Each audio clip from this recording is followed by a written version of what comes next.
Sicily Gimnasia Ritmiko Klubaren eskutik 24. Sicily torneoa ospatu zen pasaden larunbatean Gernika-Lumoko jaialai pilotalekuan.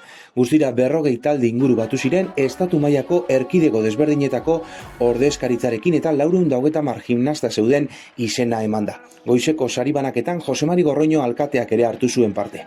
Oian gaina Sicily taldeko entrenatzaileak eguneko balorazioa egin digu. Bertora etordiez Espainia mailetik, bai Asturias, Cantabria, Nafarroa, Madril, Castilla Leonetik bebai eta esalanez Euskaditzik hainbat talde izan dugu berton.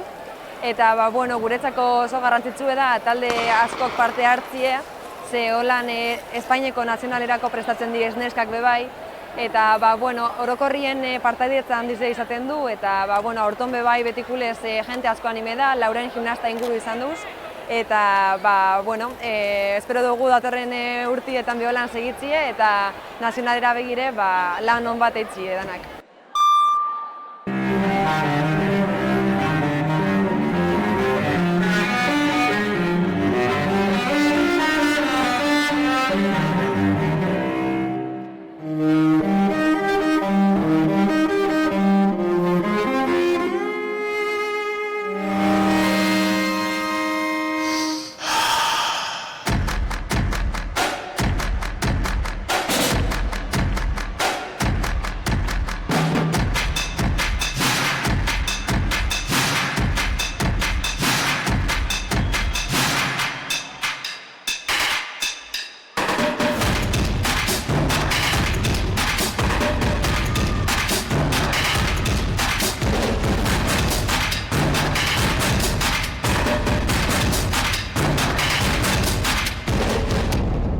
Stop.